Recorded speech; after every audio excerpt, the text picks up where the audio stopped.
Good evening. Thanks for joining me on this very dreary, kind of sad, rainy day.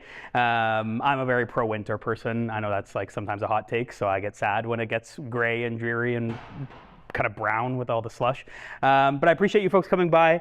I was just talking to Chloe. It's nice that, especially seeing you in person, that it is not mandatory for you to be here. I think that's pretty cool that you come and hang out and want to have a conversation, which is a huge part of what I'm going to do today. I'll introduce myself shortly and explain what the conversation will be. I got you for about an hour 20, let's say. And so my ask always of folks who join classes with me, join workshops, whatever you want to call them, is just to engage a bit with me. I ask a lot of questions. I think there's a lot more value when we talk about things like leadership if you give me some answers, because I don't know everything, nor do I pretend to know everything. You actually are far better experts on leadership within your own clubs, whether you're soon to be executive, already executive, whatever that might be, than I am for your own clubs. You know your people better than I do. And so I actually really enjoy, this is one session I look forward to deeply every year because I love hearing about the experiences in clubs. Again, whether you're a seasoned vet of an exec or you're brand new to it and excited to jump in, I think it's a fun conversation.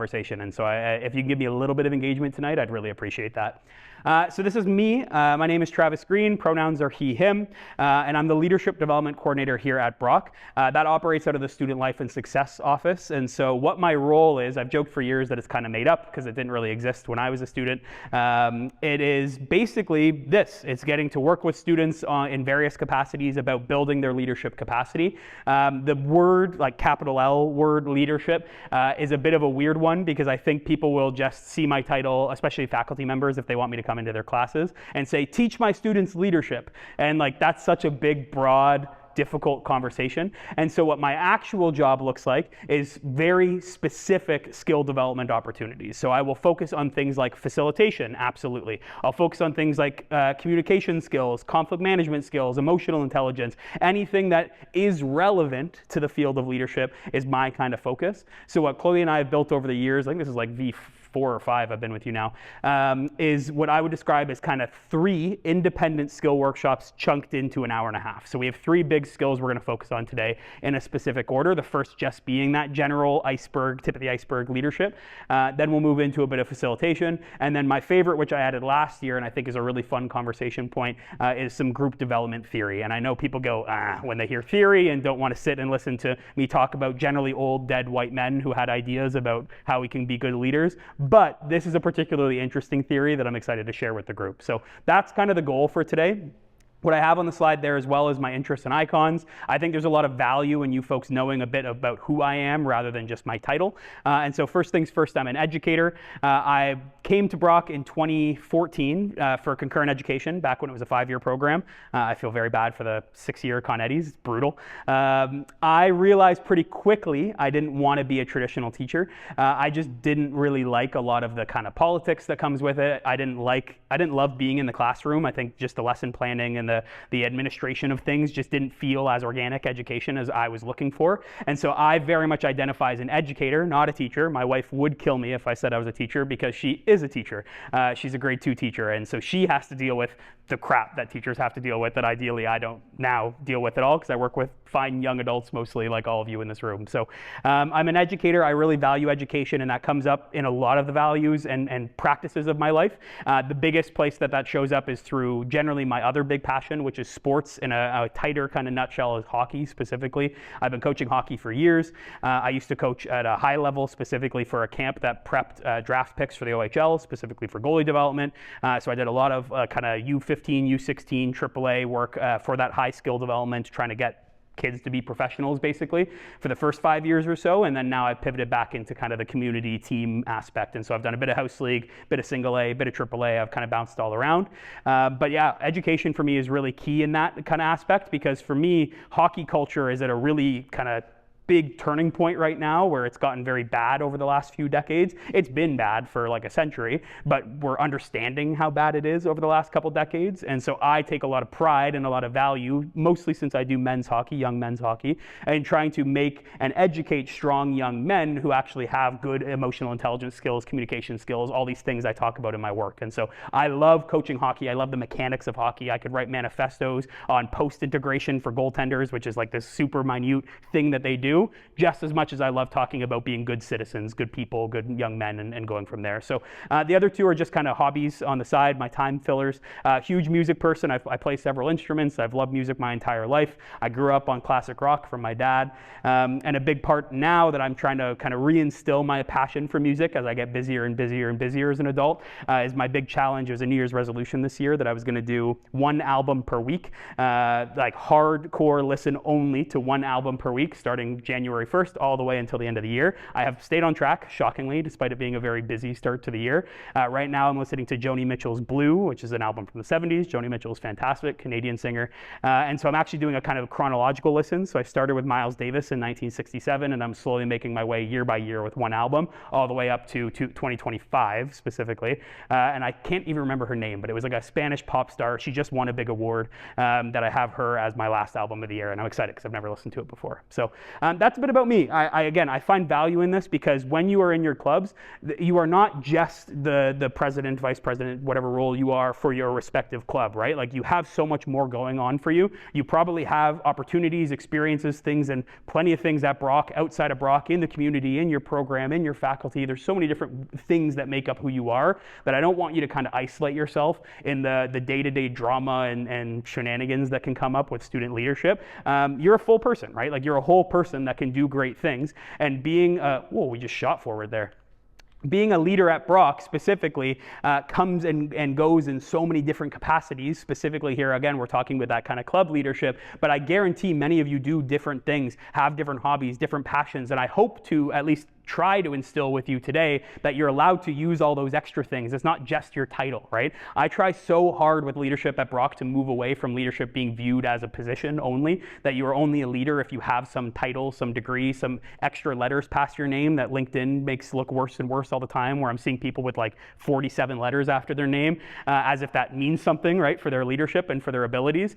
You're much more than that. And so to me, and if you take anything away, you can kind of tune me out for the next 45 minutes if you want to. I hope you look at your club as an experience, as an opportunity to collaborate, to develop, to build more than just what that club is, right? More than just what your very like minute focus is on a club, because I love all the very niche clubs at Brock. I think they're fascinating. And so that to me is the big takeaway of today. The slide I had before, that like I can only give you the tip of the iceberg in an hour and a half, let alone 3 skills for about only 25 to 30 minutes. And so don't expect to leave here today as like a leadership professional, because I'm even barely a leadership professional, if I'm being abundantly honest. But I hope you leave today with a bit of a fuller idea about like the purpose of leadership, like why you decided to jump into this role, whether it's just for resume building, or just because a friend told you to, or because your previous exec said that they're graduating and we need somebody to take over, so maybe you should jump into it. Whatever the reason is, it's a good reason, and I appreciate you standing up and giving it a try. I know Chloe appreciates you standing up and giving it a try. Like it's such an important element, so that if when you leave today, I hope you can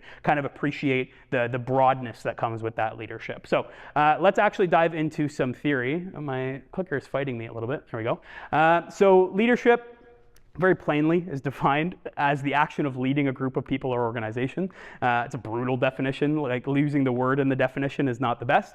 I tend to subscribe at Brock to the social change model of leadership. I think it's an appropriate way to view university student leadership, which is that a leader is anyone who wants to work with others to make a difference. It's basically only 2 asks that you have in there, right? You're not doing it alone. You work with other people, you collaborate, you build, you ask questions, you do whatever you need to do, and you're making a difference. And that difference could just be opening a door for somebody.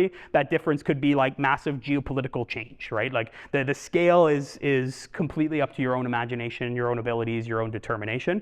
And what I really like about the social change model specifically is it's very focused on these ideas of values specifically. So looking at your individual values as a leader, looking at your group values, which in this case could be your club, and then even broader, your societal or your community values. That community could be Brock, it could be Niagara, it could be Canada, it could be the world. And so looking at how you can kind of blend your values across. I could do an entire lecture on this specific, the 7 C's of the social change model, but looking at how you can use your values and meet people with those shared values, likely again, those people who are coming to your club probably do, and working with them to make a difference, right? Whether the difference is just that you all get to have fun doing something you love, or it's that you're a deeply, let's say, environmentally focused club, any of the above all counts as leadership under this definition. That's why I see it very valuable.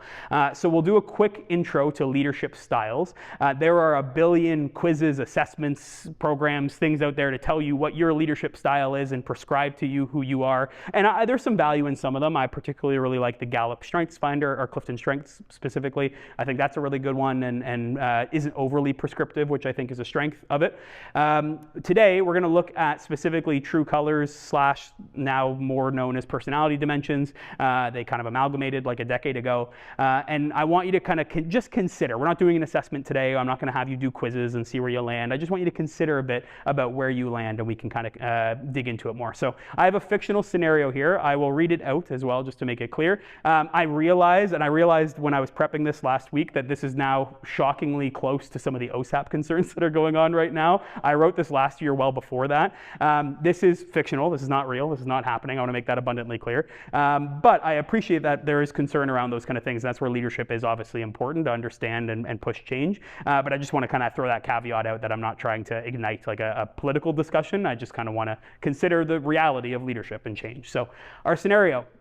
You hear news that Brock University has been set to be closed by the end of the current semester, as the government has decided in an effort to cut spending that Brock would be one of 3 universities closing down. Students will no longer be able to finish any active degrees, and the government has given no guidance on solutions for transferring credits. People have asked about student debts, loans, and grants. However, response on the matter has been limited. Thinking about the future, you start to think of thousands of students, faculty, and staff that will be out of their education, jobs, and vocations. People are worried about their livelihoods and futures after the closure in a few short months. The various levels of government haven't responded to requests for a statement or plan. The ask is, what do you do? What do you do to move forward? Not an open ask. It'll be a bit of multiple choice just to kind of think about it. So I'll give you 4 responses. Just think a bit about what feels that would be your most natural moving forward, okay? So your first response is that you want to act now. Your solution might include loud demonstrations on university grounds and at government buildings. You'd rally people behind you to put direct pressure on the leaders in the government. So that would be our orange response in this capacity. Our green response is that you're thinking longer term and you want to lobby groups to change rules and laws to ensure this doesn't happen again. You arrive at creative ideas which are more outside of the box, ranging from large-scale fundraising to major support systems for student credits or jobs. So maybe not direct right now pressure, but you're thinking that big picture, how can we stop this from happening again? Let's get creative about it. Your blue response might be that your instinct would be to bring groups together who can all be involved in the solutions. Community centers, houses of worship, clubs, politicians, the people affected, etc. You want to center the people that are most affected by this and make sure that they have their needs met. So you're specifically looking here at bringing people together and focusing on the people who are hurt. And that might be you, right? If you're a student in this situation, a staff member, a faculty member, whatever that might be. You're focused on the needs of the people who have been hurt the most. And last but not least, we have our goals. Once it clicks over. There we go. Your solution might include organizing groups to research into education laws, make calls, write letters, ensuring the effort is efficiently organized into roles, responsibilities, and action items to have the largest effect. So this is much more on the pragmatic, sorting, analytical side. How can we put data to work to make sure that we can get the best outcome possible? Is anyone feeling particularly vocal that wants to share, like, I really lean towards one direction naturally in the room? It's okay if not, but curious if anyone's feeling vocal. Yeah. Orange, yeah, you're like, let's get loud, proud, and try and make some change right away. I appreciate that. That's another hand. Did I? Yeah. Green, yeah, you're more on the kind of, let's be creative, like come up with long-term solutions and go from there. Yeah, I appreciate that. There's no right answer. They're all good. Yeah. Okay, I like that. Yeah, so like, you already have pre-existing knowledge, data, things that you can pull in, and let's pull it together and make it happen. I love that. Thanks. Anyone else? That was great. Already a great blend in there. Any folks, I assume we get some folks who are blue that are like really people. I see immediate like a nod from a couple. That's great. Yeah, I've been running this similar scenarios based on the faculty or programmer group I'm with for years, and I find many students live in the blue space, which I'm curious on why. I don't have a good answer to that other than anecdotally, but it's interesting to see how much folks generally obviously just care being at a university. So all of this to say that this is pulling from True Colors, and there are 4 colors that come up with True Colors that is focused on your leadership style. It's focused on your natural reaction to problems, things as they come along. I'll make it bigger. Don't worry, you don't need to read the tiny text. It's interesting because, again, you're not doing an assessment today. What I like about True Colors is they do not say this is your color full stop. That's not how they tackle it. You actually get percentages of where you may spend the most time. And I think that's a useful way to think about leadership, right? You are put in context with different people in different situations, whether it's an emergency, whether it's just a conversation, whatever that might be, and you might need to wear different hats, right? You might need to act differently, behave differently, say different things, think differently based on the people, the context, the environment that you're working within. And I think understanding that is of the utmost importance in this. I'm not trying to prescribe to you that you're, let's say, only gold because you're only analytical. That's not the truth. The idea is you might have a natural response, but we can all wear all hats and live in all. So our orange, if you couldn't get by our little sample example, these are the folks that get things done and want to challenge things immediately, often the very loud and proud folks. They will easily take risks more often than not. They are willing to be in charge and are generally at their best when they're in charge. They might be, again, that loud, vocal, charismatic presence along the way. When they can map out things, they can carry them and have other folks carry them out, delegate, and generally persuade folks to kind of agree or work with what their solutions are. Some considerations for folks who identify in the orange kind of stream would be that they want things done their way and fast or now. And so in that light, you might bulldoze over other people looking to get that best solution. You might be right. You might have all the answers. You might know that exactly this is the best way forward. But some folks might not feel heard. Some folks might feel that you are just, it's my way or the highway. And you might end up missing some of the nuance or some of the extra little gray areas in decisions and conversations and discussions. So orange is very, very strong when we need a fast, rapid, accurate decision, but also in those longer term conversations can often bulldoze people along the way. Our greens, that's a brutal green on the screen. Our greens are much more in that creative, innovative, discussion-based space. These are the visionaries, right? They might not be focused on the details, and we'll get to that in the considerations, but they are the person coming up with like, oh, here's a crazy idea that could work. Here's something we can do, move forward and land on. I tend to identify in the green space. I have for most of my life. I love pitching ideas. Do not ask me to follow through on them. Don't ask me to come up with the logic on how we'll get there. I am not good at that. I can talk clearly. This is my job. I'm very driven by vision. I have the idea of what would make Brock perfect. Could not tell you about the path to get there. I need folks to help me with that, right? And so that is the green space. It's often filled with optimism. It's filled with vision. It's filled with big ideas and generally bringing people together to find those big ideas. But the follow through, the detail, the things that might get you there might start to struggle a little bit, right? We might start to let things slip through the crack if you really heavily identify in the green space. Next are our blues. Our blues are the glue guys, as the term is often used in sports. These are the collaborators, the team players, the people who bring people together, that care deeply about the relationships and the people who are at stake in these conversations. Often they might place the relationships and the people higher than the task itself or the outcome itself. And so they are at their best when they can work with fairness, when they can work in groups where people feel heard and that people want to collaborate and want to work together.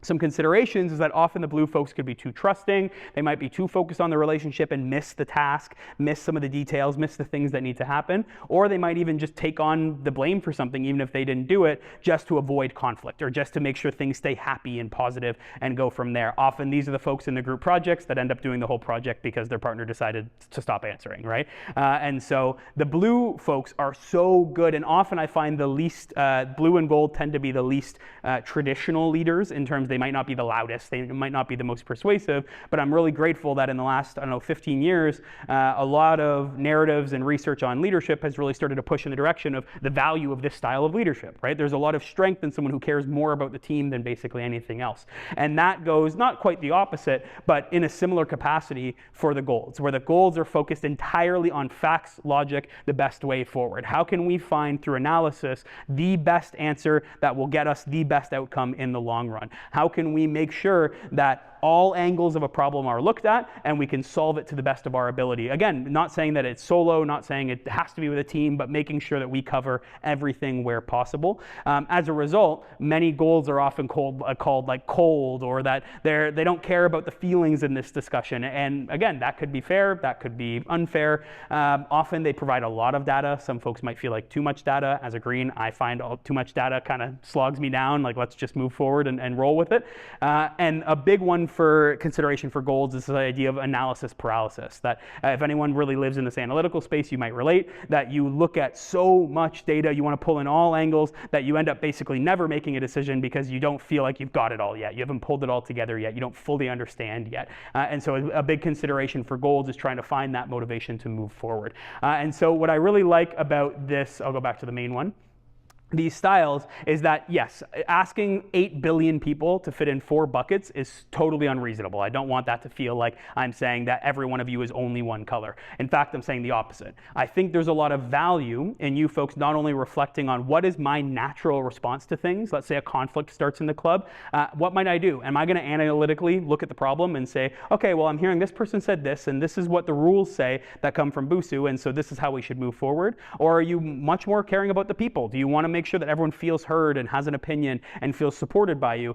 Both are valid, right? And it's understanding in certain situations where the certain hat might be needed. And I know some of you might be club presidents, or you might be a secretary or a treasurer, and in different roles, thinking about the rest of your executive and the rest of your general membership as well, thinking about others. If I go to the questions that I had here, recognizing and understanding other people's styles and what they might need to work with you, in my opinion, is actually the biggest strength of thinking of this kind of idea and these kind of theories. How can I understand and get to know the people in my club to know what they need from me, right? If a blue, I hate to, again, signify one person's only one color, but if someone who ideally maybe lives in the blue space is in my group, and I never give any time for like socializing, for getting to know each other, for hanging out, for doing things that aren't just directly focused on the club responsibilities, that person might not feel heard. They might not feel like they're a part of this executive or of the membership, or really a part of the club at all. And so being a strong leader is understanding not only what hat you might wear in a reaction or organically, but what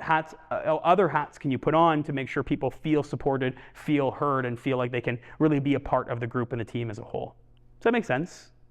Yeah? How about that? Any questions, thoughts, opinions? Again, remember, these are like 30-minute briefs. Like, we're doing tip of the iceberg stuff here to get you going. But any questions, concerns? No? Seeing some good nods, shaking the heads? Love it. Awesome. Okay, so let's talk about facilitation. This is much more pragmatic. This is much more focused on the actual individual skills that you may need or feel value in taking away from today to facilitate. Specifically, I use the context of meetings. I know not all clubs meet in a traditional formal sense, but a lot of you will be having some level of collaboration to run an event or to make an initiative or to travel or whatever might come up in your respective club. So facilitating those discussions, those meetings, to me is one of the most key important skills that you would have as a club leader. So I ask, what is facilitation? Anyone have a working definition they want to pitch at me? I know people hate when teachers say, what's the answer to this question? And then I'm going to tell you anyways after you say it. I know that's not ideal, but I'm curious if folks have pre-existing definitions of facilitation. To me, I tend to compare it directly to teaching because, again, that's the space I come from. That's where I tend to view. And again, teachers or potential teachers in the room, don't judge me. I'm not putting down the profession of teaching. Most teachers are facilitators more than they are teachers. That's just their title. But teaching, and anyone who has done those first, second year education courses has probably heard this before with banking education. Teaching at its core, by definition, tends to be a one-directional dissemination of knowledge. What I'm currently doing on this slide specifically is teaching. I'm telling you this is what my working definition of teaching is. I'm happy to hear debates. I'm happy to get into it. Maybe that's where we get into some other levels of conversation. But teaching is one-directional dissemination. So here is what we're doing. Thanks. And that's it. Facilitation is meant to be a back and forth. So it's working with the people in the room. If you are in a position of power, let's say you are the president, it's working with your membership, with your executive, to share ideas, to pitch new things, and shaping the learning process together, shaping the event together, which works really well with what our friend here shared about the working definition.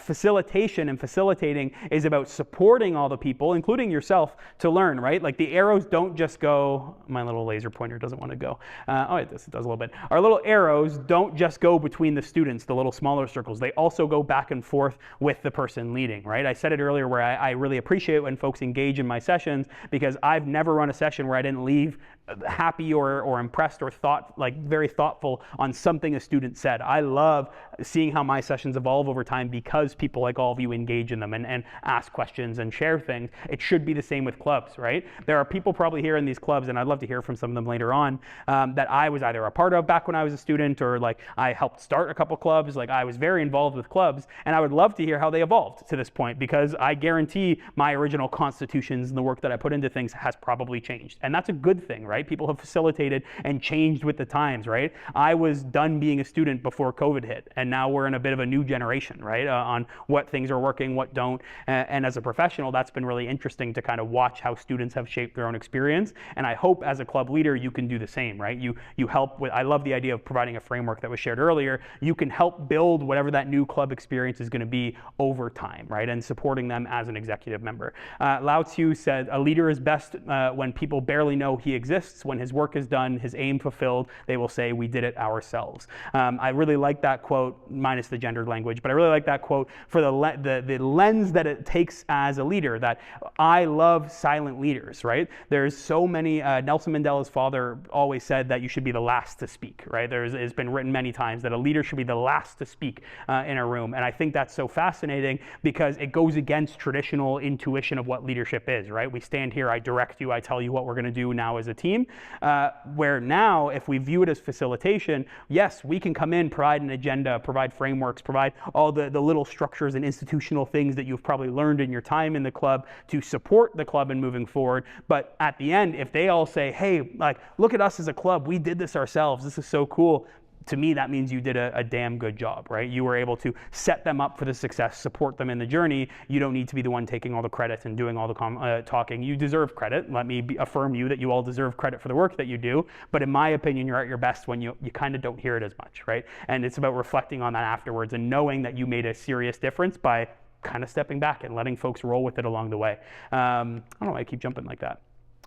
Paulo Freire, The Pedagogy of the Oppressed, phenomenal, very early educational book, speaks a lot about empowerment, the idea that education is empowering. The idea behind his work is that we need to empower people to take control of their own learning, right? It's not just as simple as saying, okay, you've now joined the F1 club, everyone should plan an event about F1 and just leave it at that. That's not enough. You're not empowering, you're just kind of handing off the responsibility. Empowering people is sharing, oh, you know, we ran this in the past, it worked really well, or we ran this and it didn't work really well. Anyone have ideas on maybe how we could update that or come up with things? Oh, let's talk to our first year members. I guarantee there's some really interested people with interesting ideas, and let's see if they feel ready to and empower them to have some leadership. When anyone in here who's in first year or was recently in first year, you probably know in those first few weeks you're like, where am I? What is going on here? I probably shouldn't speak up, right? Like, this isn't my space, this is all everyone else's space.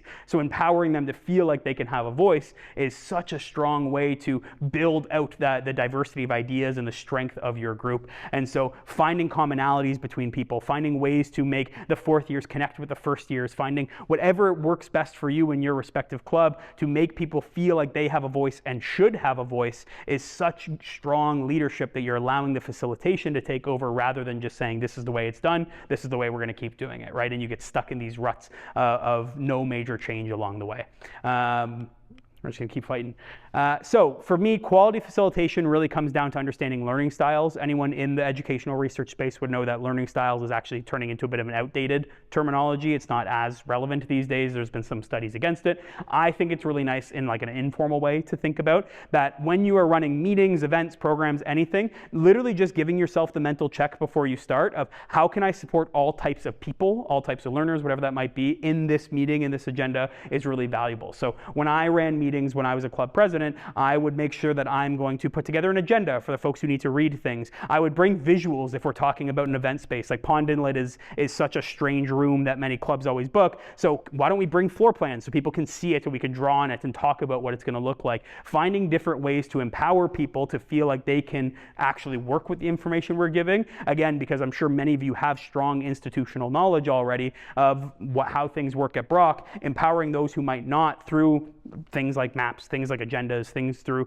like actual threads of discussion rather than just like a text chain. Like keeping things organized is really, really useful. Coming from the guy who I just said really struggled to keep things organized, it's a huge strength to be able to do so, right? And allowing folks to feel like they have a part. Also coming from that, there's some kind of general named tips I would give you of things you should know well before you start. I recommend actually spending the summer thinking about these kind of things before you get going into the year. First is knowing your space. This is both like physical, like where are you meeting, what are you doing, what is the purpose of the space, is there accessibility concerns, is there things that are just going to stop people from feeling comfortable, right? Like I work in a shared office. Everyone in my shared office, kind of except me, hates big lights. Like everybody hates big lights. I don't share that. I love big lights. I want as much light in a room. I would take sterile lighting all day, even though most of my colleagues, and I'm sure people in this room probably disagree. And so we very comfortably pivoted the lamps. Like pivoting to nice warm lighting lamps was fantastic. And so knowing my people and how they would interact in the space was a very easy way to make more people feel more comfortable along the way. And managing that over time was really important. Knowing your group, and that is where that connection comes from. Who is showing up? What do they need? Expecting people. That's a really common phrase now in a lot of the accessibility work across Ontario is how can we expect people? Not just react to things when things are coming in, of saying, like now, if I'm sure everyone has been around long enough, and especially like Ontario legislature, to be like, if you're walking up really hard stairs, be like, oh, you know what, maybe they should have like an elevator or a ramp or something. Most people can get there, but how can we expect everyone? How can we think about things that folks might be coming in with, exceptionalities? How can we make people feel more at ease as they're going along? And I'm not saying that you need to spend 50 hours a week looking up every single possible case that could exist for a human being. That's impossible. That's unreasonable. What I'm asking is just to spend a little bit of energy thinking about your group. What might they need? What can you do to help them feel comfortable in the space, in the conversations, in their knowledge, and affirming them that they are welcome here? I think it's a really easy thing to do just to consider, right? Again, I'm not asking you to do deep research. I'm asking you just to think about it and see if you can expect people along the way. Probably your biggest, and if you haven't done it or your club hasn't done it already, I cannot overemphasize enough to do it. What is the point of your club? Why does your club exist? What is the point of your role? What is your objective? There doesn't necessarily need to be a life-changing point, right? Like if you're one of the students I work with started the crochet club a few years ago, and when she started it, she was like, I don't really know what the point is. I just kind of like crocheting, and I know other people probably do too. And then I know they moved towards like educational routes of like teaching people to crochet, and they moved towards like social events where people could do it all together. Like I love that, and it came from facilitation, knowing her group, knowing the people and what they wanted and what would bring in more people and feel energetic, just as much as I know Model UN is like they do big serious work that like they could travel to New York. They are talking about geopolitical conflicts and economic strategy. Like the scale doesn't matter, the focus doesn't matter. What matters is how much do you know your group's why? Why does your group exist? You should be able to articulate that well so that when people come to meetings, they come to events, we're not mismatching expectations about what the point is, right? That is where I have seen the death or the turmoil of many clubs, is when there starts to be a rift in what people think the club's purpose is and what we should be spending our time doing. So as a leader in the club, being able to articulate well what your objective is really important.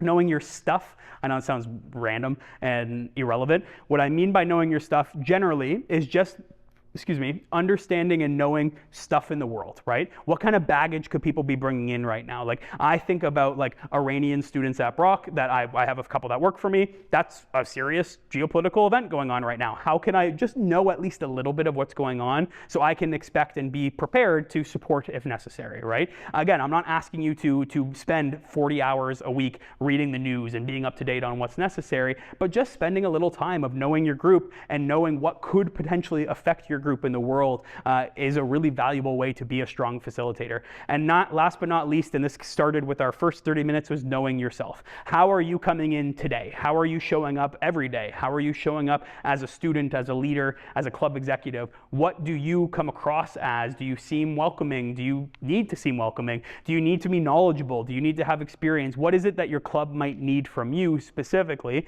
and the people around you might need, that you should be providing? Just as much as you should know, like, what's what's going to piss you off or trigger you in meetings? What are things that are not going to go well if they come up? And how can you build an environment that either is going to remove those and not let those happen, or talk with your team and that they're aware that this certain thing really kind of sets you off and it's not exactly what you want. Being aware of yourself, I think above all, is probably one of the most important, because that is, you're the person, right? You're the leader, you're the executive that is going to be making decisions and is at the front in that kind of intuitive, traditional leadership position. How can we really know ourselves best and move forward?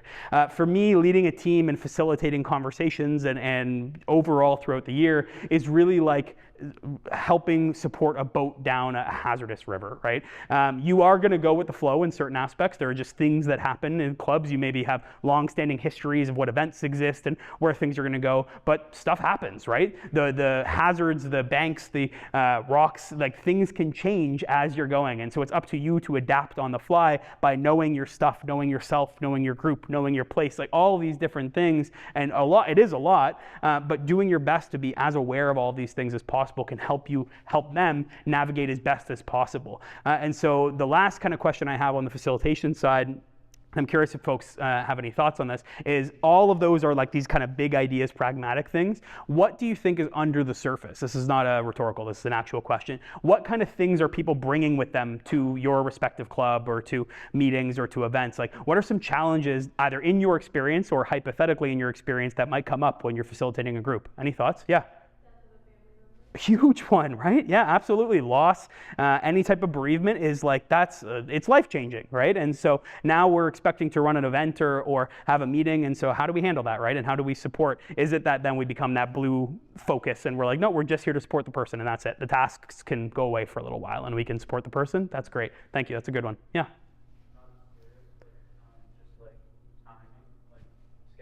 Yeah, it's brutal, right? Especially the bigger your club gets, trying to get everyone together is really challenging. And so what I appreciate you saying that, is I work with a student group that they're just too big that we cannot meet during the week in any work hours. So we meet on Wednesdays at 10 p.m., right? Because no one has class past 10 p.m. And so I had never really expected that. I just dealt with that, whatever. It's like, yeah, it sucks. I live in Port Colborne, so I'm getting home by like midnight, but that's all right. But I had a member come to me being like, hey, like with a certain medical condition I have to take certain meds and then be in bed by this certain time. Like, what do we do about this? And that was just not something I expected, right? And it's something that is just going to come up, and how can we navigate and adapt and work with them? I think that's a really good one. Thank you. Any others? What's under the surface? What might come up when you're working in your clubs? Yeah. Yeah, medical condition, mental health. Like the U.S. are in, university's hard, right? Like there's a lot going on. University is very challenging. And so physical health, mental health, tons of things can come up, right? And so again, adapting, understanding, supporting, that's all part of good facilitation. Any others? Yeah.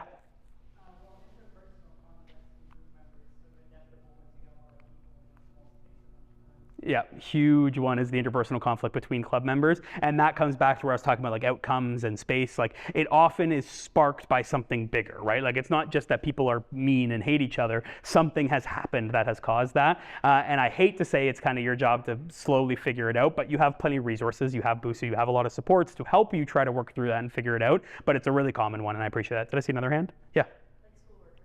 Yeah, absolutely. School is probably, I assume, most people's top priority. By the time I was graduating, I think I cared a little more about my student experience than I did about my grades, which is not advisable. But it is, right? Like, yes, I know you all probably feel some strong identity towards being in your clubs and doing the work within your clubs. But at the end of the day, like, you're students, right? You're here for a degree. You're paying a lot of money to get a degree, and so that can really get in the way. That's all great, folks. I appreciate it. I think you basically nailed everything I was looking for. There's a lot that can come up under the surface, a lot of which is basic, like the schoolwork, like timing, like these kind of things, and others is just unforeseeable, right? Like geopolitical issues, like death of a family member, like mental, physical health. There's things that you can't control. I don't want anyone to leave here thinking that you need to control and understand and be a social worker and a therapist and solve all these problems. That's not the expectation expectation, but it's just understanding that when we talk about the worst case, when we talk about the things that can go wrong, hopefully you could just be a little more aware and a little more ready when things inevitably kind of do, right? And we can support and make our way through. The last kind of element I'll share on this facilitation side is debriefing. Debriefing is the most missed step in group development work and facilitation, and I'm curious if anyone has any opinions on why we debrief at all. What's the point of debriefing rather than just like moving on with our lives, saying the event's over and we're good? Yeah.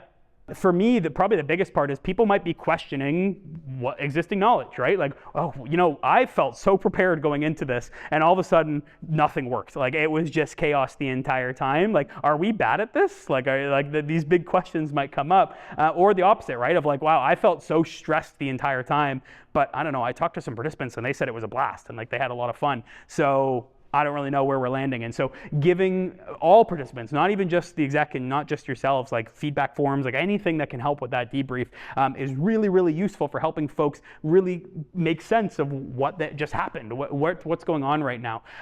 And so we're not going to discuss, I used to do group sessions, I won't today, but a big part of this when I've looked into debriefing, when I've looked into the research of debriefing and why it's valuable, a lot of it comes down to quite literally how humans think, how we reason with things, how we reason with experiences and kind of justify experiences in our lives. And there's this idea of the human levels of thinking, which is specific ORID. So it's looking at the objective, the reflective, the interpretive, and the decisional.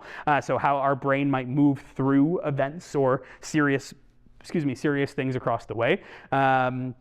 In shorter words, that could be your facts, your feelings, your findings, and your futures. I actually run all my debriefs with those 4 words with my student staff and with other staff that I work with of what happened. So collecting facts like who, what, when, where, why. What happened in our event is our facts category. Our reflective or feelings is exactly that. How did you feel? Like, did it feel good to run? Was it stressful? Is there a way we can maybe reduce stress moving forward? But maybe it worked, but I don't know, I still felt a little off, like what was it about it? Then we move into our interpretive, which is our findings.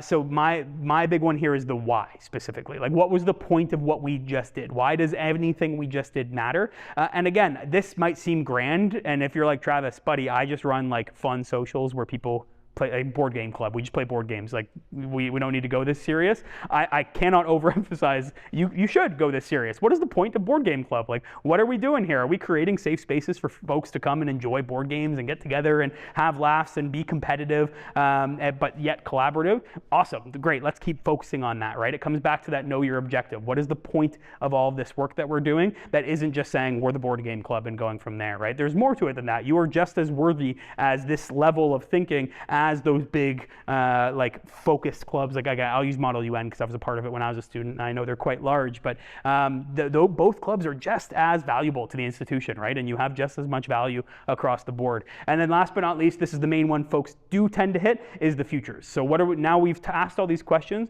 what are we gonna do about it?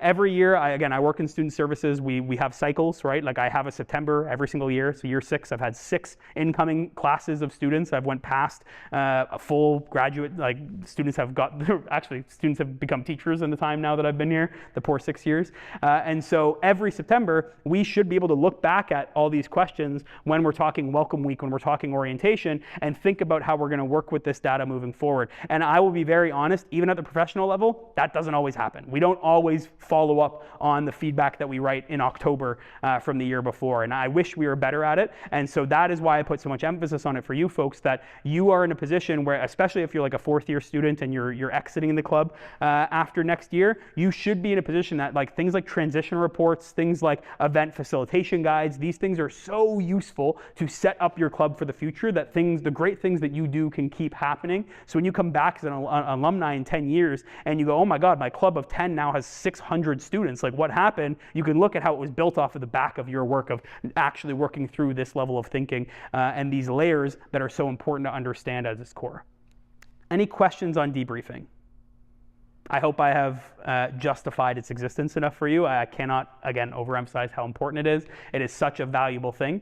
And so my big kind of 4 takeaways for the facilitation side is you just need to be prepared. That involves thinking, right? Like actually reflecting on who's in the room, what space are you in, what's going on in the world, what baggage might people have. You should prepare on the people side, you should prepare on the space side, and you should prepare on the objective side. What is the point of us even meeting? Like, why is it just a waste of time if unless we have a clear objective.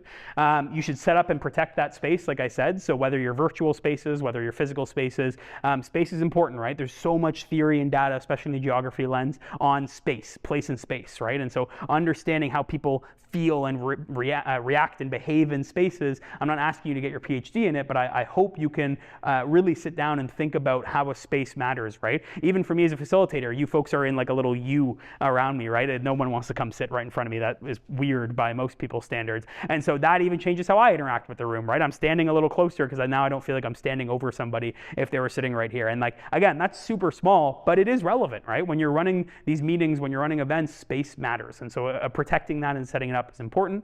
As I mentioned with the Nelson Mandela quote and the Sun Tzu quote, listening more than you talk is, to me, the kind of sign of a good leader. As I continue to interview more professional staff and student staff, that tends to be an interesting cue for me of like, I'm a rambly person and I tend to ramble when I'm not as confident. And so I'm starting to use that almost to my advantage to try to see if someone's just kind of talking for the sake of talking, because that's what we're kind of taught in the Western world that good leadership is, that I'm like loud and persuasive and can go from there. And so to me these days, the sign of a good leader for me is someone who's pretty quiet and can take it all in, has something very meaningful to say, and then goes back to taking it all in. I think it's really valuable. And then please do not forget to debrief. Okay. This is my favorite part. I did research on this when I was a student. I'm still doing research on this. I'm a part-time master's student right now who's almost done. I find group development fascinating. We're going to specifically look at some theory, so specifically Tuckman's stages of group development, as well as some kind of emerging theory that came from a psychotherapist that I adore, who I've been building off of his work for a little while. So what I love about this is basically, I'm hoping, can be the biggest affirmation you folks are going to get, that the 8-ish months that you are in leadership of your club, it's not going to be perfect. Things are going to be bad sometimes. Things are going to be stormy is the word that I'll come back to. People might be angry. Interpersonal conflicts might come up. And I want to affirm to you in advance that means actually you're doing pretty good. If people are getting annoyed at something, that probably means they care and that there's passion and there's purpose here. So that actually probably tells me you're doing a pretty good job at building out the objective of this club and building out the purpose of this club. And that might sound counterintuitive, but let me explain it. So Tuckman wrote in, I think it was the 70s, I feel bad now that I don't remember, about specifically the 4 stages, I know there's 5, but the 4 stages of group development. What Tuckman wrote was that all groups, every group in the world goes through these 4 stages of development, which is forming, storming, norming, and performing. So the idea is that groups form, they come together. I'll explain each stage a little more in practice here shortly. Groups form, they come together. It's like everyone's walking on eggshells and like, it's all good. Like, we're all happy, we're all friends, like things are great. It's positive. Maybe like we're not working well together yet, but we're all relatively positive. Storming is where we start to kind of, anyone who lived in residence would know that like you're friends with your like room neighbor mates for the first few weeks, and then you're like, oh, that's how you actually are, and then you rapidly pivot away from them and find real friends. Storming is where that comes from, right? You start to see the real people behind things. Norming is creating group norms, creating group rules, coming back to constitutions, anything formal or informal, and understanding what the group might want. And then performing is where you are executing at the highest efficiency. So Tuckman would write that you were at 100% efficiency. Everyone has a role. Everyone knows the objective. We are doing everything we need to do week by week. Everything is perfect. He later, about 7 years later, came back and added the very kind of not rhyming, but you could tell he tried to make it rhyme, the adjourning. And so adjourning is the exit of the group. So it's kind of the opposite of the forming, where folks can debrief. They can reflect on what we just did, what was the purpose, how are we feeling, and they can have closure on the events as they came together. With those short description, I'm curious if anyone has an opinion. What is your role as a leader in each of these stages? Do you have a role in every stage? Is there a stage that seems the most important? I'm curious if anyone has like an innate reaction to it as I say that. Anyone? I know I just pitched a lot of theory at you right away. We're going to do more, but yeah. Oh, perfect. Yep. Yep. Forming and storming is kind of where leaders start to come out. Mm. They're typically going to be the ones that are like bumping heads with people because they have like louder opinions. Right. And then norming is where everyone kind of falls into their positions, where you have like your established leader and then you have your surrounding team that helps you lead. I love that. Yeah. So you might kind of feel leadership more in forming and storming because of the atmosphere, but then maybe we can get a little more facilitative and like, yeah, you'll have an established leader and so on, but the group is feeling better as we get into the norming, performing, and adjourning. I like that a lot. That's a really good perspective for it. So what I'll do is I'll quickly share a bit of each stage a little more, some examples, and I would love if there's any past club execs or folks with other leadership experience, what I'll do at the end of each slide is I would like to hear any experience you have had seeing this, whether you are enacting it, whether you're a part of it. I'd be curious of where you've seen this in your history. So forming, like I said, is the initial bringing together of a group. In my kind of experience with a club, even if your club is 35 years old, you are forming every year, right? You have new students every year in September when you get started. At the community fair, clubs fair, where you're recruiting new members. Every single year, it's a new group, therefore new forming has to happen, right? There's new ideas, there's new things bringing the team together. And so I'm curious, what are some ways as a leader you think you could support the forming of a group? How can we like make a nice, easy bringing together of your group in September? Any thoughts or ideas on that right away? Yeah.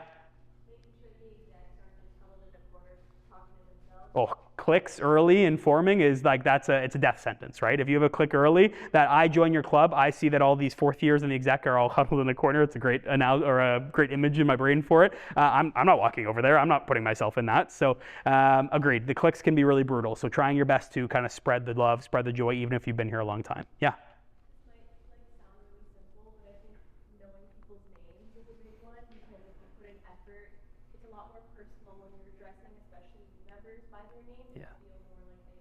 Yeah, I almost hate how true that is because I'm very bad at names. I have to try very, very, very hard to remember even like one person's name. My wife and I just bought a house in Port Colborne and I constantly am forgetting my neighbors' names and I talk to them daily and I feel so bad about it. I'm just so bad at it. But agreed, anytime, it's funny with my neighbors, when I'm walking my dog and they hear, hey Travis, how you doing? I go, in my head, it's actually more of a crap, like they know my name and I don't know theirs. But agreed, it's so warm and brings people in that they go, you're a part of this now. I might be a fourth year, but I know you, right? I see you, you're a part of this along from there. Any other thoughts? Yeah. Just like when you are hosting events or like meetings or just making sure that you're making clear that like joining the club is an option and like advertising that to people who want to join. Right, yeah, so you even just in general expanding your membership, right? And actually putting in the effort to make people like you're a welcoming presence, right? You want people to join and go from there. Thank you, that's a great one. Any others? Yeah, last one.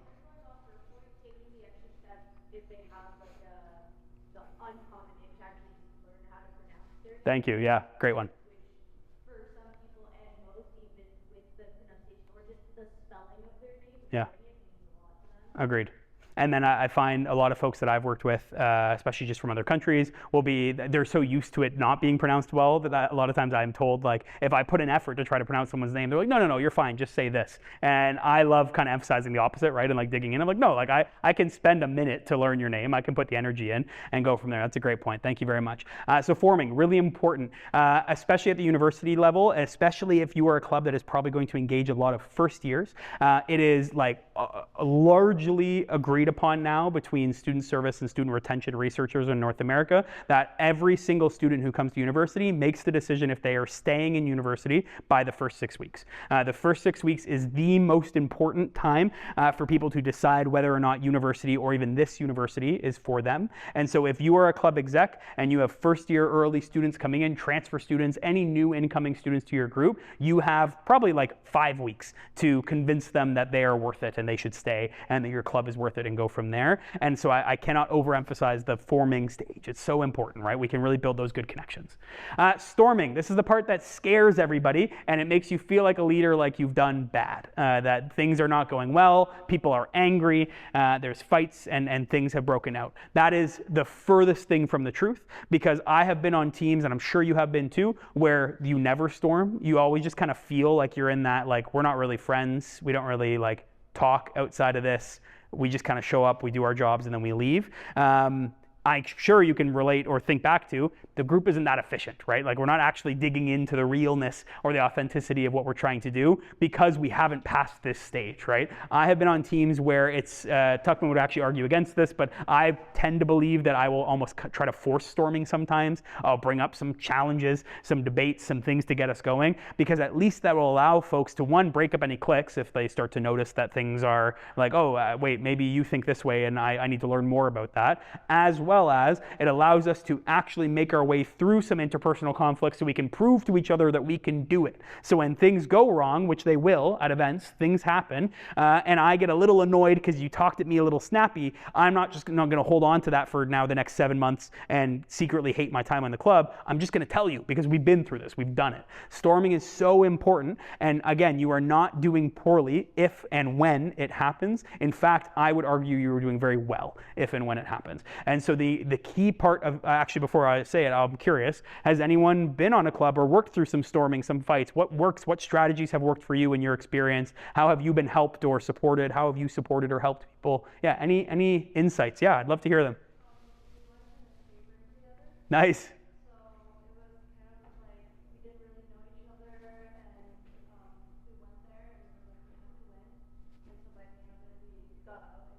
Yeah. Nice.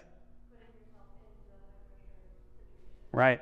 I like that. Yeah. So as a leader, maybe finding safe ways to put, like, escape room is a perfect way to do it, to put the team in kind of high pressure situations to force out a little bit of storming, and then they hopefully come out and feel ready to take on more. That's a great example. Thank you. What else? What other ways have you been supported or have supported people through storming in a group? Any thoughts? I know most of you are new executives, but I'm always curious. Yeah.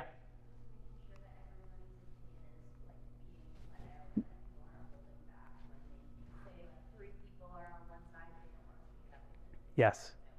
I love that. Yeah. Like, again, we can't force people to talk, but making sure like at least everyone's airing it out in some capacity, because that is where storming doesn't work, is if the resentment carries on, right? We're trying to get rid of the resentment by letting it all out and going from there. I saw your hand as well. Nice. Yeah, I love that. Some folks in the room may have heard this before. If you haven't, I hope you can appreciate it. In the Western world, especially in English-speaking languages, we are taught to listen to respond. It is a very, very common practice in like a lot of listening research that people listen, and by listening while you're talking, like even while you're talking, I might be listening or thinking of, okay, what's going to be my profound public speaking response that I can come back to you with? I would challenge you all to fight that urge and listen to understand. People hate silence like a lot, and it sucks, because silence is very strong. When one of you would share an opinion with me, I might pause for a few seconds now to think of my profound response and go from there. It doesn't need to be while you're actively talking. So listening to understand, not to respond, is a really strong strategy. Thank you. Yeah. Especially when there's a situation where it's like one person against another, if you're in that position of power in that, like the supervisor in the camp, for Yeah. example, the counselors are arguing, it's good to remain neutral, even if internally you do agree with one more than the other. I think to like kind of make it known that you're on one side can make the situation even worse. And Right. showing your positionality that you're neutral and you want to figure out a solution as soon as possible. Yeah. Thank you. I love that. Yeah, neutrality is really important. It is really challenging, right? Because in a lot of cases, someone is probably pretty right and someone is probably a little unreasonable. But agreed, neutrality is really important. At its core, does anyone know what you should do if things are like bad, like things are not working really well in your club? Yeah. Yeah. Do you know who you could go to help with that? Right? Chloe, you are part of a larger network in an organization, right? Yes, you folks are so independent and can do great work independently, and I've known Chloe well enough now to know that she empowers you to do your work independently and to do great things within your clubs. You are part of a very large network, not only in Busu, but at Brock in general, that there are many, many people who want to support and want to help you through the journey. Mediation is a great technique. If you're not like a strong mediator, nor even if you are a strong mediator, I still recommend connecting with the Busu team and and letting them know what's going on so that they can be supportive as things go and change and adapt throughout the year. So storming, really important. I hope you take that away. You're not doing bad if it happens. You're actually probably doing pretty well. Norming, this is where we start to create the ways that we are going to do and be and take part in the club at its core. It doesn't necessarily need to be new, but what I like about specifically the term being norming is a norm often is referred to an unwritten rule that a group would follow. I and Tuckman would argue you should write down all of your rules. Don't just let them be up here in the ethereal. I'm sure many of your clubs have like either constitutions or ratification documents, like all these things that are like almost legalese that keeps you together and keeps you accountable. Those are great, but the way that those are actually influenced and followed year by year will change because you're new people who view the rules and the changes and things differently, right? And things change, vibes change, relationships change. And so actually getting to a stage where we can it should be every year, talk about what are we doing? How do we work? How do we want to work in meetings? Are we following Robert's Rule of Order where there are motions and we second them and like it's like the really intense and practical and pragmatic method of having conversation? Or are we just hanging out and we can just talk and just speak up? We don't raise hands, we don't do anything. Both are allowed. We just need to put them out there. We all need to agree to that as members of the organization and feel like we have a say in what these norms might be. How have you created norms or seen norms be created in clubs or groups that you've been a part of? Any interesting tricks or strategies that you've seen norms be created? Anything come to mind? Yeah. Yeah. Try to organize something with like feel like it would be difficult and we agree on a day and then one person would agree. So like a norm is if we're having a meeting, we'll like just put out a let us meet just so that we know everybody will be there. Nice, yeah, I like that. Yeah, so creating even just like very logistical norms around when you're meeting and what that looks like. That's a great one. Yeah. Any others? Yeah. Ooh.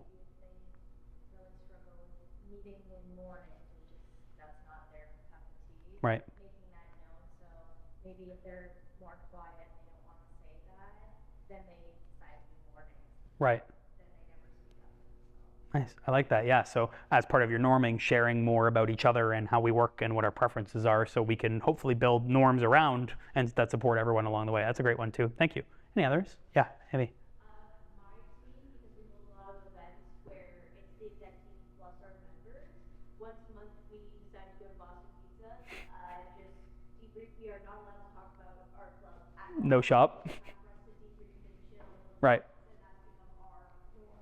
Yeah, I love that. That's fantastic. Exactly. And so I don't like the ratification documents, constitutions, all those are like the backbone of how your club should engage and interact. You should deeply follow those. You should read them. You should be aware of them. You should adapt them and revise them and edit them. Like that's a key part of this kind of stuff.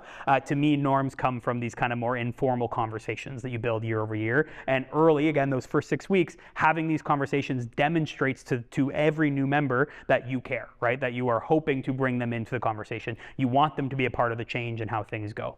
What I really like, a really good strategy I've shared over the years is using roles for meetings. It seems overly formal, especially if you have very like chill meetings, but man, is it a strong strategy for keeping people on track, feeling like they're part of something and feeling like you actually have an objective at the end of the day. I've always really liked these 4 roles specifically. More often than not, a president, vice president, whatever your executive role would be your meeting lead. That often comes with the back end of knowing that you have the most institutional context, historical context. You don't have to be the one and probably shouldn't be the one answering questions, but if someone asks a question, you can say, this is how it has been done, or this is how it might happen at Brock. What do you all think? And passing it back to the group. That's what a meeting lead would do.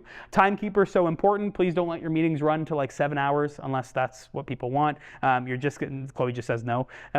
You're just going to have people who are frustrated, right? Because like, what's the point? Why are we here? What are we doing? Again, I know like the West March, for instance, will do like 24-hour streams for charity. Like that's a different journey in of itself. There's an objective there. There's a goal, right? There's a focus. But making sure we're a little aware of our timing is pretty important. So have a timekeeper, it's very useful. Note taker, especially if you have an executive and general membership, if you're larger, a very common practice of executive teams is to share their executive meeting minutes with the general membership so people know what is going on and what the purpose is. So having a good note taker is really valuable for that. The one club-ish, they're a society that I support, they have a dedicated secretary who takes all of their minutes. They are sent within an hour at the end of a meeting of the executive team to the general membership for them to read, ratify, whatever they need moving forward. Very valuable stuff. And then last, one that actually doesn't show up in a lot of groups, but I think is really important. I've often called them a guardian, as like informally, of that you're just there to make sure people are heard, right? Have you seen someone kind of look like they're about to speak up, but then someone a little louder speaks over them every single time? And it's probably not for any ill will. They just haven't noticed that this person is trying to get their voice in. You can have this little hidden informal role in the background. Could be the team lead. It could be its own single role that you're going to be like, hey, actually, Travis, I saw you wanted to say something. What were you thinking earlier there? And just having that little check is so valuable for getting those early voices, especially people who've recently joined the organization, and making them feel, again, that they're a part of it, throwing in their name, throwing in ways that you can get them more involved. Really good stuff.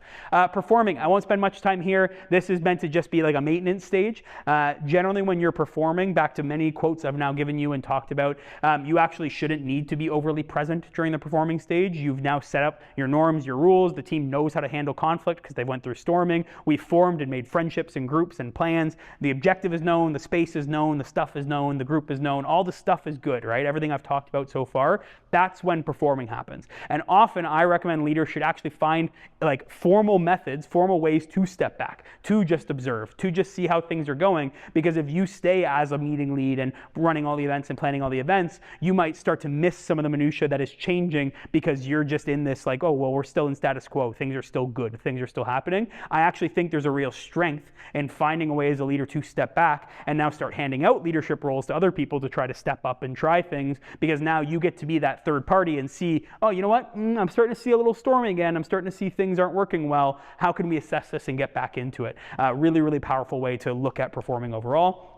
And then last but not least, adjourning. The one thing I will say to all of you, please, please, please, if you do not, write things like transition reports. They are so useful for the longevity of clubs. I was on a few clubs that then I joined an executive and we're like, well, what do we do now?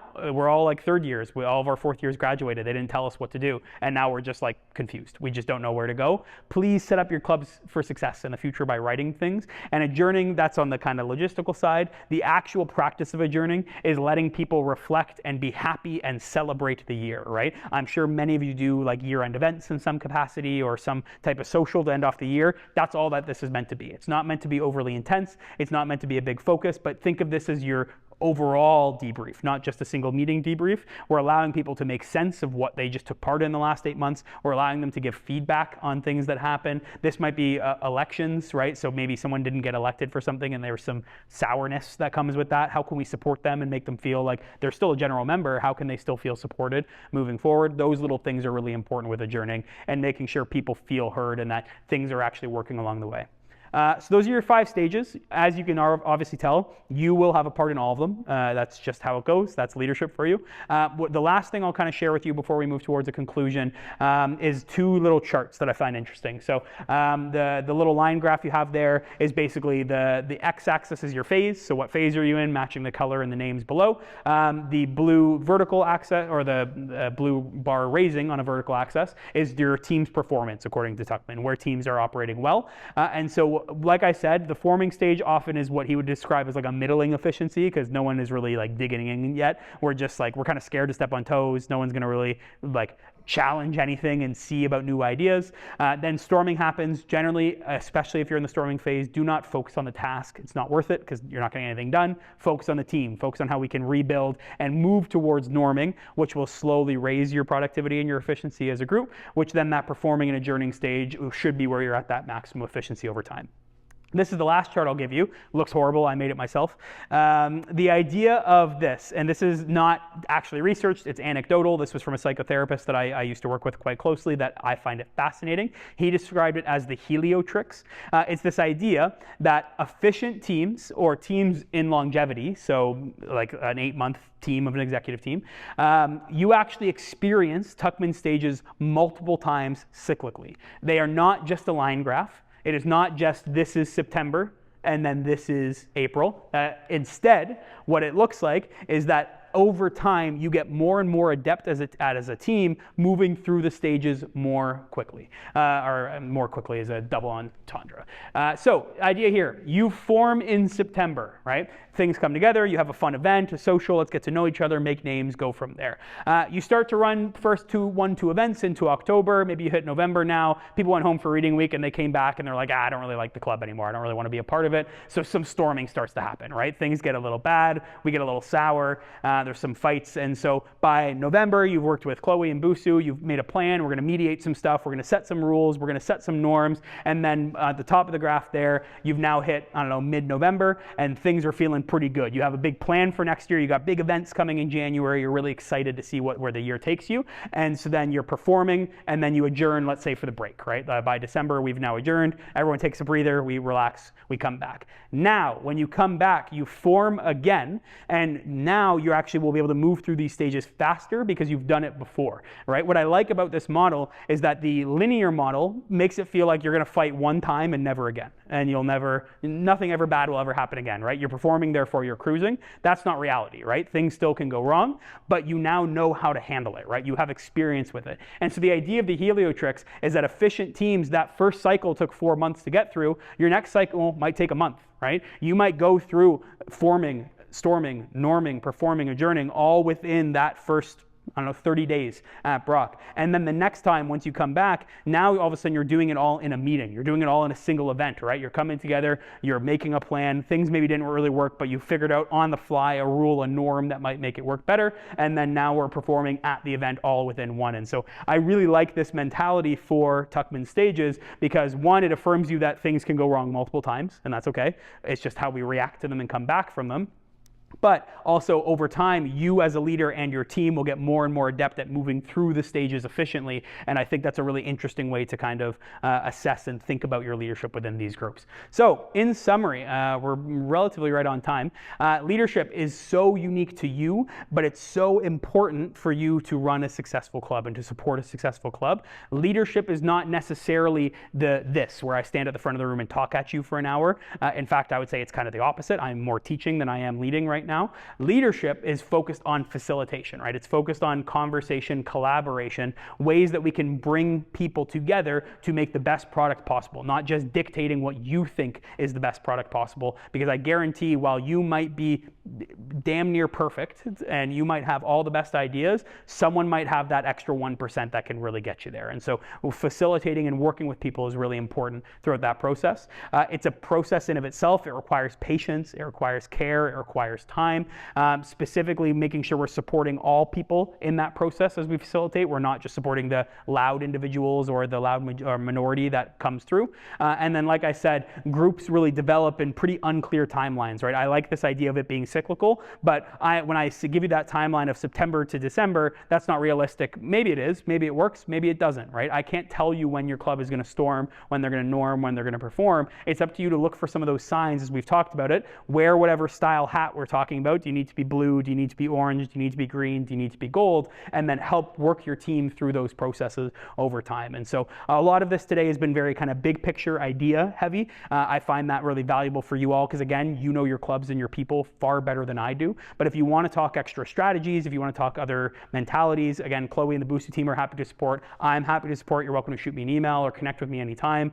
And this kind of series of conversations is part of a larger conversation on campus and a larger program on campus called Foundations in Leadership. It's a full professional development certificate program. If you have any questions, again, you can just look up Brock Leads and you can look at what that looks like. I do this all the time along with a few of my staff members. But yeah, I really appreciate all of your engagement today. Thanks for coming again on the dreary night. I hope it's not still raining. And enjoy the rest of your night, folks. So thanks.